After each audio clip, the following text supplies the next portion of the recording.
He and I will both be off tomorrow. Well, actually, our show will be here, but it'll be more of a best of kind of show. And there's a lot going on in the news that I want to get to today, including some information about the Defense Authorization Act, what happens when rich people rob poor people. Hint, hint, they don't go to jail. We'll get into that. What's going on with the U.S. auto industry. So some interesting science on empathy. What's going on with the payroll tax cut and the extension of unemployment benefits that the Tea Party, let's call it the Tea Party tax cut.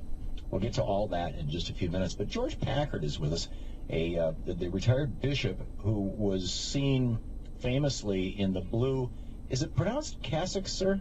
No, it's pronounced cassock, yeah. Yeah, cassock. Right. Okay. Hi, Bishop Packard. Thank you very much for joining us. Your website, bishopsnotebook.blogspot.com. You can find it under Occupied Bishop. Occupied Bishop? Yeah. Okay. Right. As in past tense, occupied? Yeah, they've occupied me. Okay. Well, and it's interesting. You and your wife and I talked on television last night, but I don't think our radio audience has had an opportunity to meet you. And so I'm kind of reintroducing you all over again. You were at Duarte Park the day that the Occupy movement was trying to occupy the park next to Trinity Church and owned by Trinity Church. You have been negotiating with the rector of Trinity Church, who you knew, for them to get that. And your wife Brooke was pretty badly beaten up and tossed by the police into the crowd. Right. I'm curious what took you to this moment. I was surprised to hear last night you say that you're a regular listener to Rush Limbaugh's show, and this. Well, I turn him off when he gets a little florid. I've listened to him for years too. I'll tell you. What you said in your intro about the science on empathy, I think it applies here, and I wanted to make this point with you last night. I was a casual observer of Occupy Wall Street, Tom. Sort of a member of the 99%, I figured. I think I'm more of an independent than anything else, but uncertain as to where everything was going.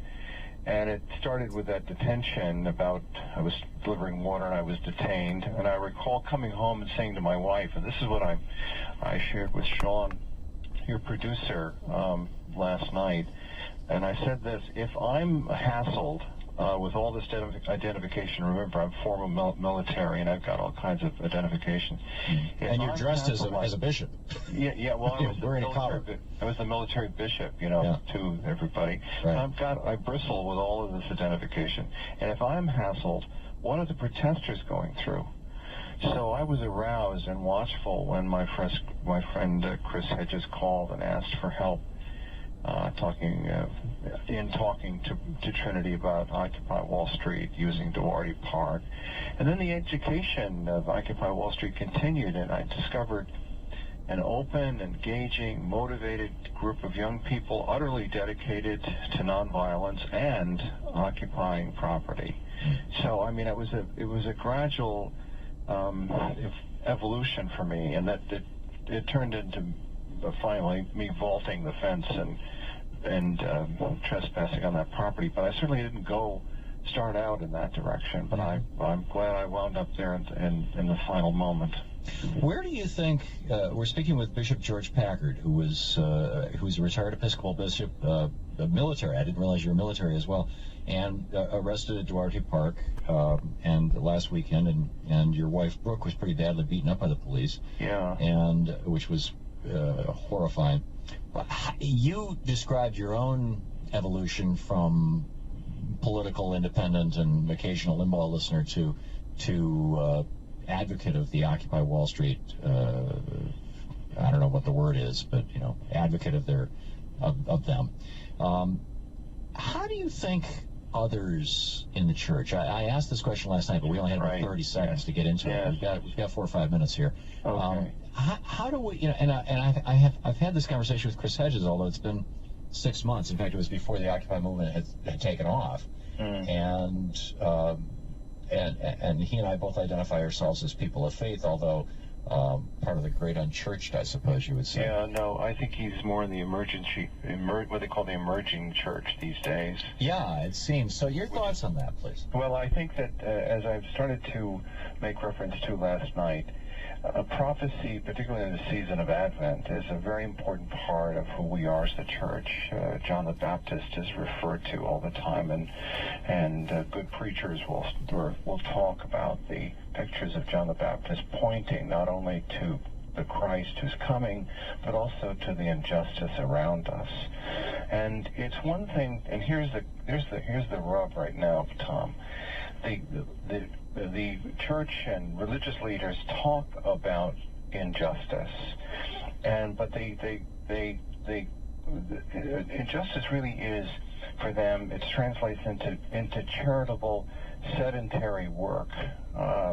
You take care of the poor, you fill their cups of cocoa, and you make sure they have a blanket, and so on and so forth. But prophecy, real prophecy, sometimes means, and this is the piece that's tough, of moving through that membrane and acting, just acting, because injustice needs to be faced. Darkness in its ugly face needs to be faced. And that's the thing that quickened me with the Occupy Wall Street friends that I met over the past 4 weeks. They are utterly committed to facing down injustice. That's why they commit themselves utterly to nonviolence, and they commit themselves utterly to occupying and liberating space. Not only in that space do they found a community that resuscitates them after a long day of protest, where they can see each other and get up in the morning and brush their teeth and share coffee and say hello to each other.